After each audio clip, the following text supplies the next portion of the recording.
This is an uncategorized video. The primary focus is chaos and randomness. Chaos and randomness in Wargames. So this is a set of miniatures rules. Volley and Bayonet, Road to Glory, designed by Frank Chadwick and Greg Novak. And this video is going to be a reading from the designer's notes to this rule set, and with some personal commentary interspersed. So in the design notes section to Volley and Bayonet, Road to Glory, there's a section titled Chaos and Randomness.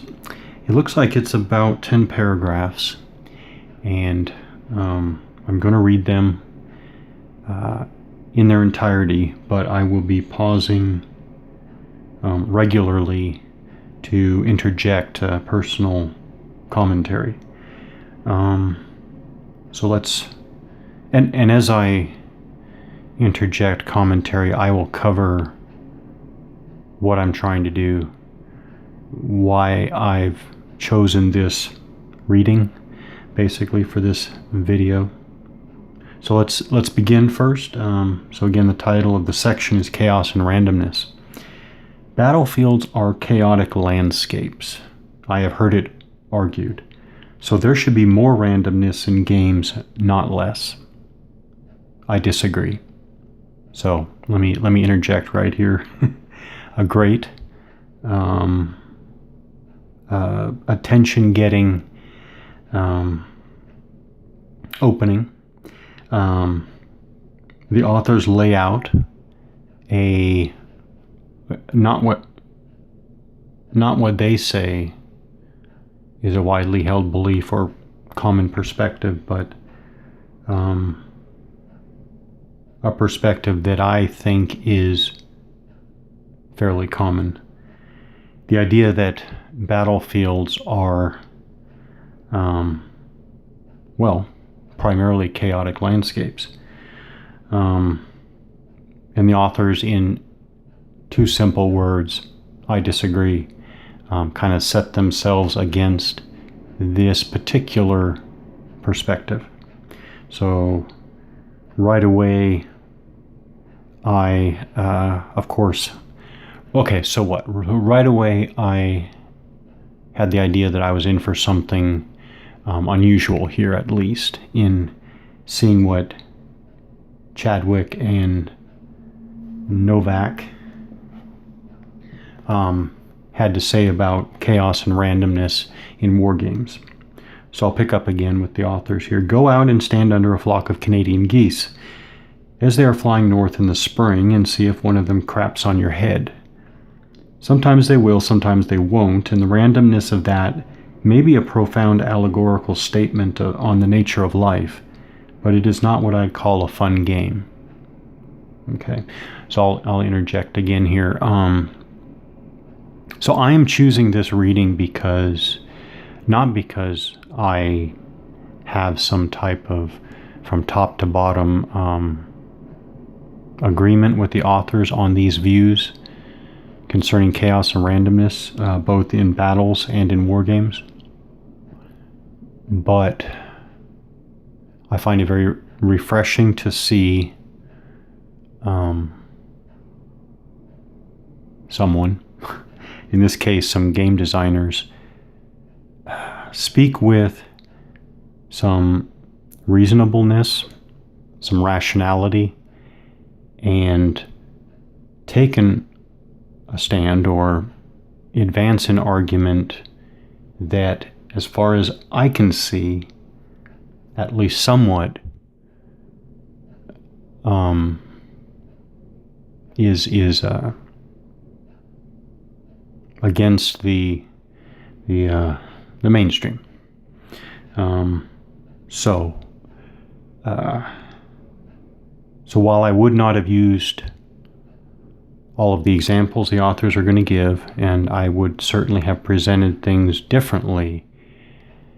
The fact that they take on this idea that games must be saturated in chaos and randomness because quote, battlefields are chaotic landscapes, unquote. That much I really do like and appreciate. Okay, so I'll continue on with the authors here. While there is certainly a great deal of chaos on the battlefield, I think we can overemphasize it in our designs. Okay, pause, interject again. This is basically why I keyed in on this reading, and it's why I'm focusing on it now. This is exactly what I have seen in my few years of looking at tabletop war games. It is, to put it not so delicately, the chaos and randomness is, to use a word, out of control, to use an expression, to use a phrase, out of control. And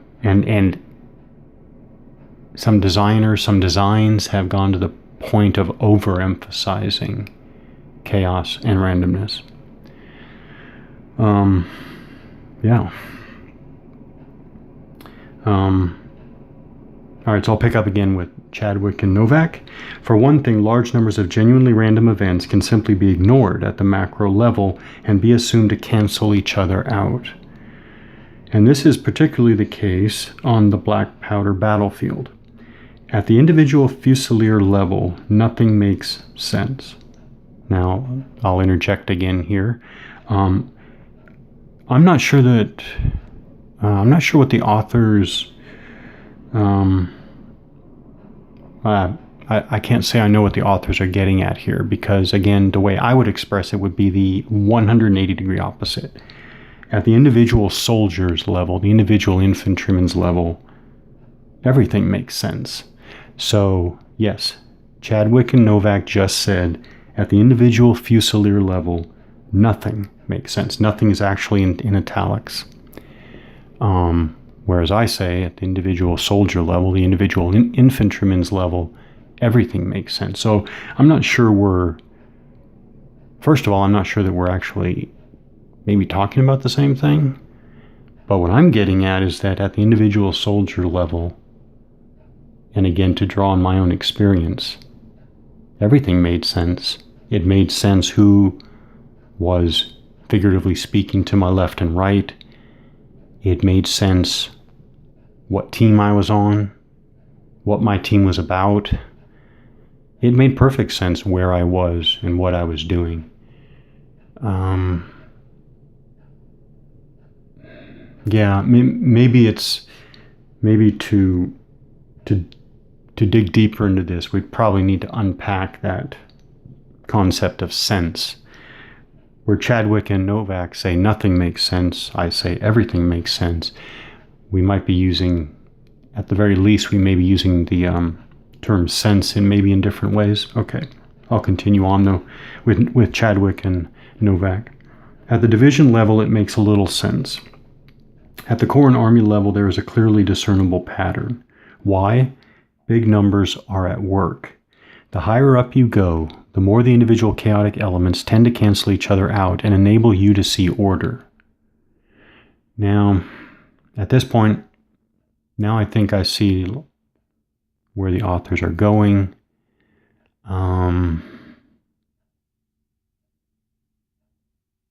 Yeah, actually, I can see where the way they put this idea, the higher you go in echelon, the more the chaotic elements, which again is not a term I would use, but the more the chaotic elements, quote, tend to cancel each other out.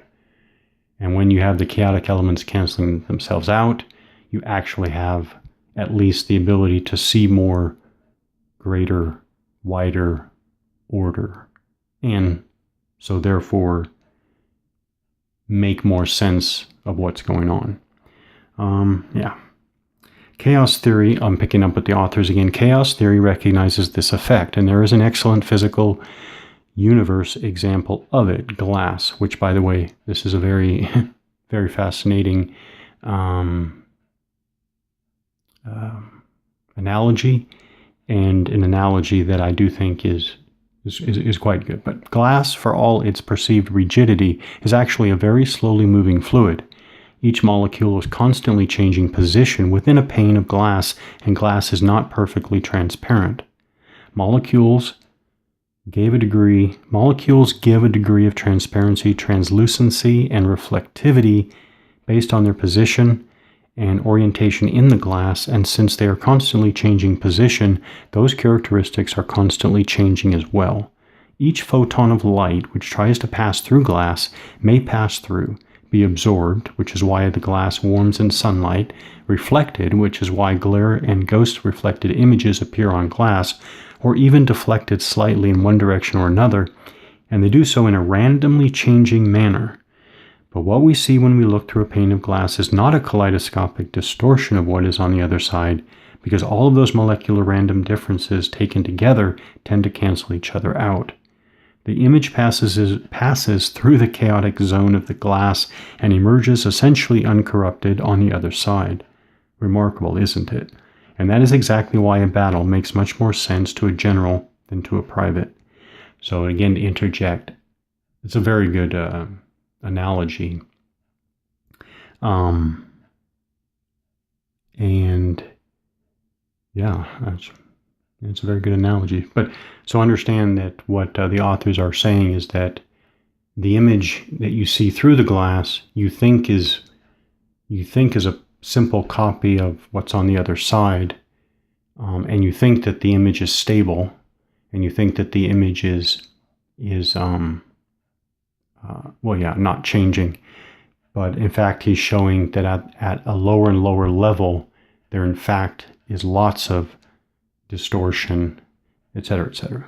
Okay, so to pick up with the authors again, beyond that, I think that much of the chaos we design into games is the wrong sort. The wrong sort.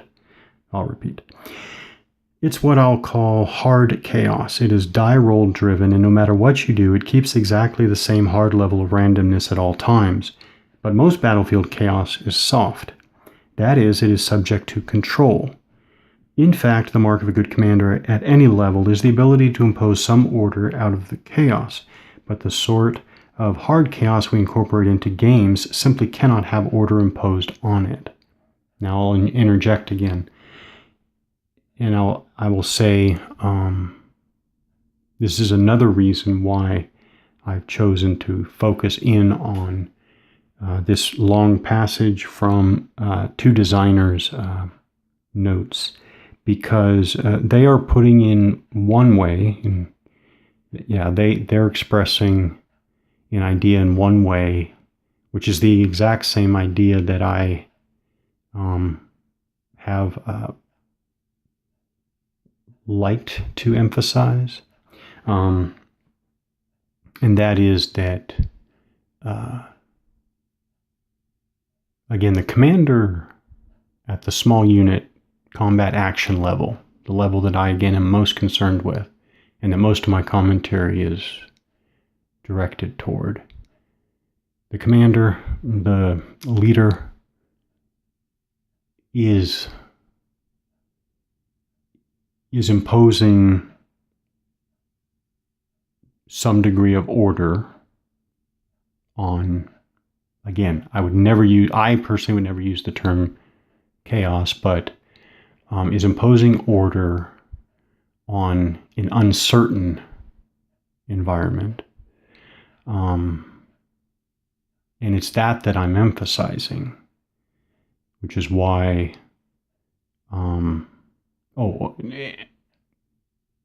scratch that. The importance here for me is that if you don't have this order imposing dynamic, you don't really have war. If you don't have this, or this is not to me this is not to me some optional thing. You don't have war if you don't have this, and so it's not really combat. Which again, when I'm making remarks about combat and perhaps how it might best be modeled in Wargames.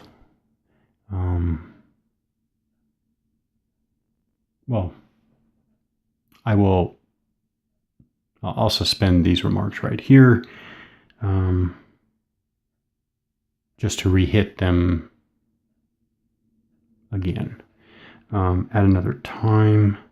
Okay, so hard chaos versus soft chaos, a very, very interesting, and I do think fairly important idea. Okay, so to pick up again with Chadwick and Novak's design notes from Volley and Bayonet, Road to Glory, discussing chaos and randomness. The authors write, "This is, in my opinion, the great weakness, from a historical perspective, of game mechanics which rely on random activation of units. There is no utility in planning." Moltke may have famously said that no plan survives contact with the enemy, but that was meant to encourage flexibility in adapting to the battlefield. He did not mean that all planning was useless and stupid. The play pattern of random activation games, however, generally discourages any planning at all, and the best tactic soon boils down to simply exploiting whatever unit happens to be activated by the dice. Now I'll interject here. Anything. And again, I will emphasize the small unit combat action level. Any game design which discourages planning is not going to be, it's not what I will be keying in on. I'll just say it that way. It doesn't mean I won't play and enjoy others' designs, but for me, like when I talk about the small unit combat action rule set that I've been experimenting with, Troops in Contact, I say up front, it is a game about fire planning, fire direction, fire control. Yes, that is one of about a half a dozen nutshell blurbs that I continue to kick around to quickly and succinctly get at my design perspective, design approach. So yes, it is absolutely about planning, and while chaos, I've talked about chaos. Chaos is something that I would prefer to simply kick out the window here. Uncertainty and randomness, uncertainty and confusion, yes. But if those are, and I'll put it very, very succinctly here, if those are overemphasized, one,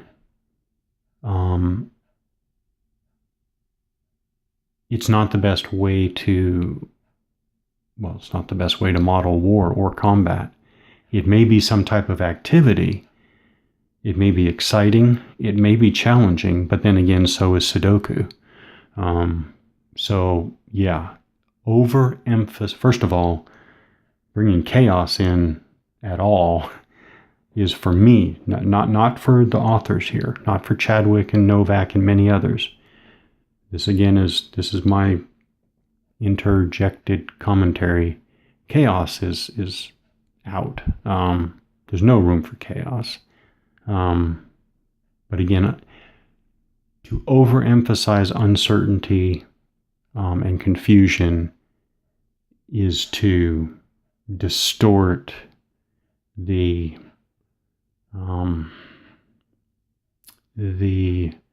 window into the nature of combat and war that I know for me, I want a simulation game to provide.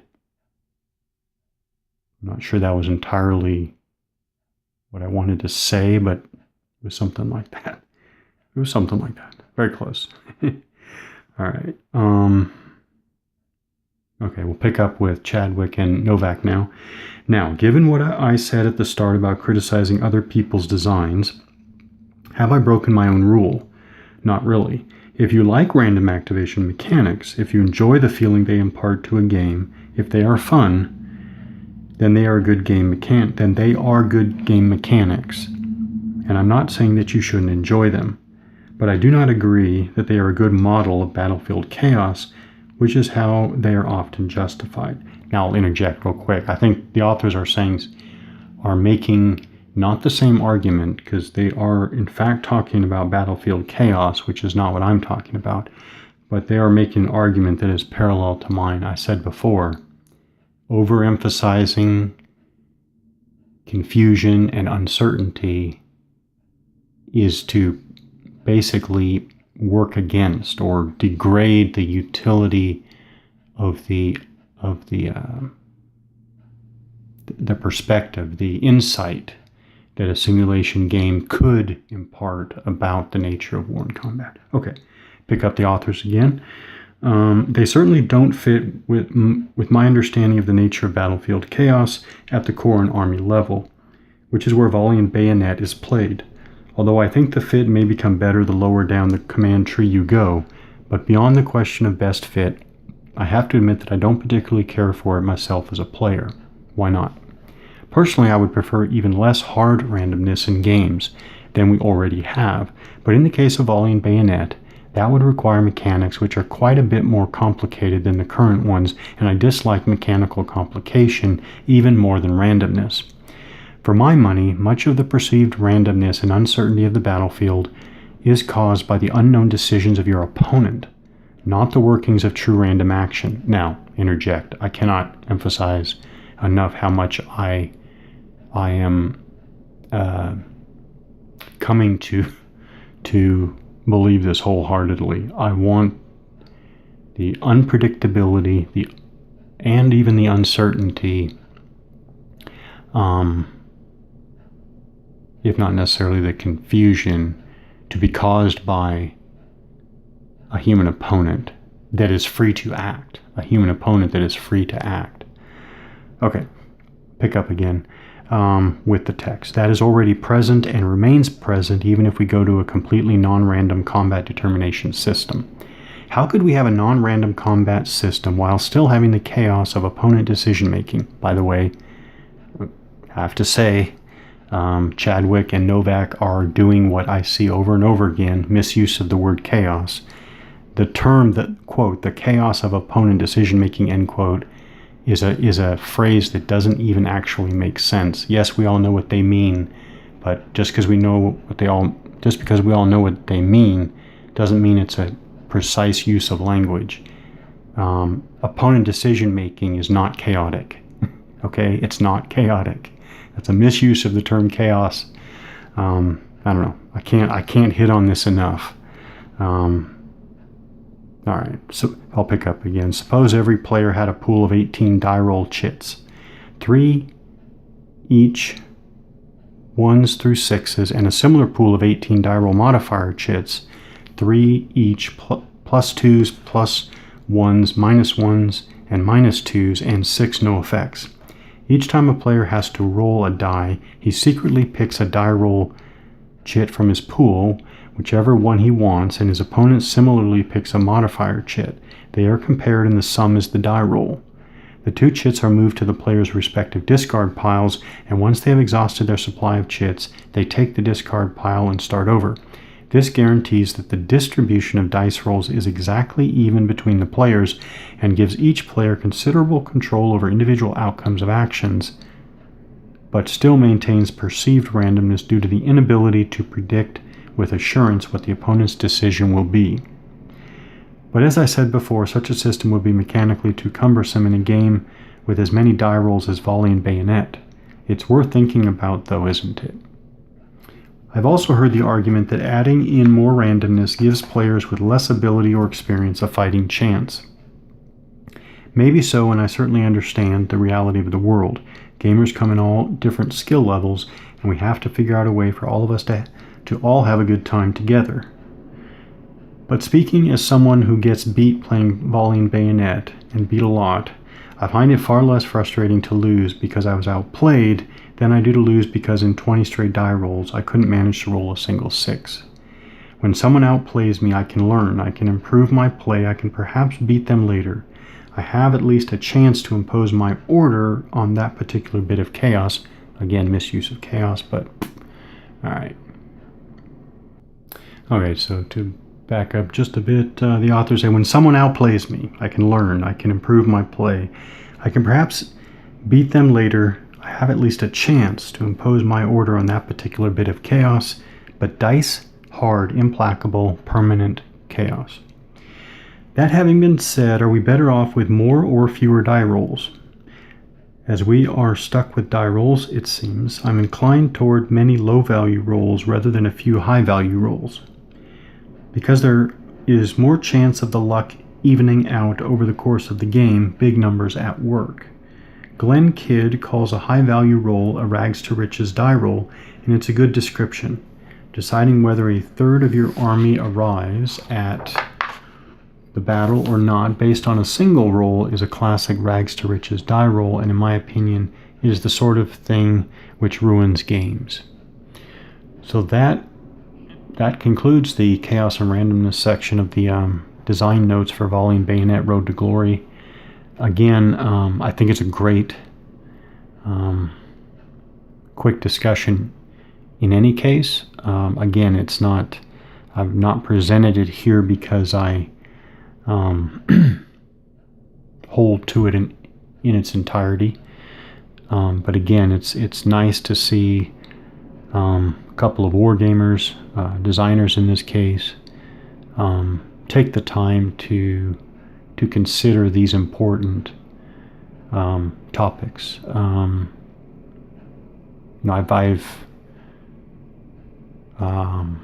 will continue to say what I have to say about chaos in war. I am most concerned about the small unit combat action level, and the nature of war is not the same. Does not appear to be the same. We do not experience war in the same way at each echelon, or the higher or lower you go on the spectrum of war, from the lowest individual soldier level up to the highest, national war strategic level. I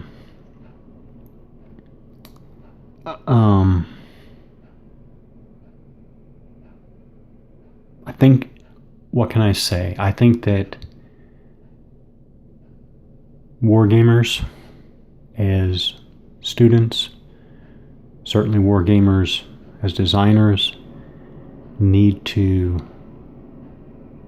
keep an open mind, think broadly, think of different ways to, work the ideas, even the theories that we have, and just don't get stuck in pat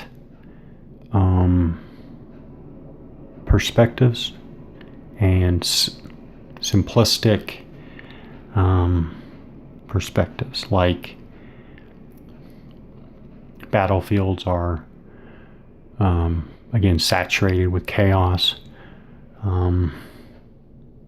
That's an easy one for me. There's no chaos on battlefields at all, but and yet it's such a popular notion.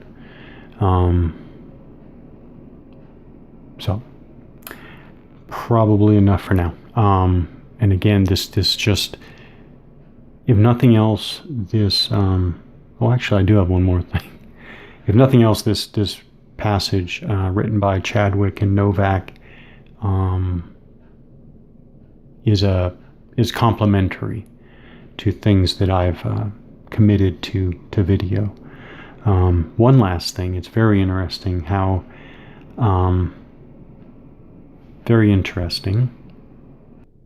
I find it very interesting how right at about the time that I was giving a lot of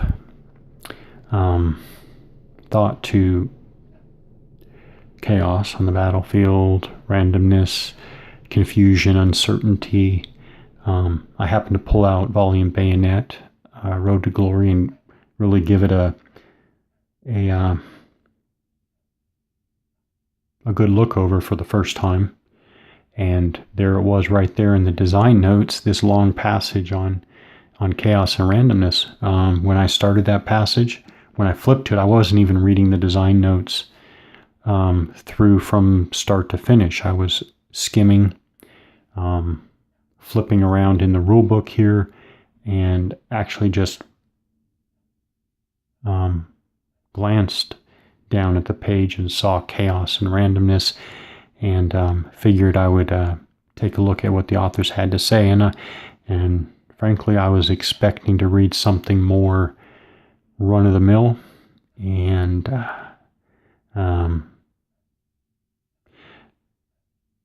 something more typical. And so I was pleasantly surprised with what I read there. All right, that's enough for now.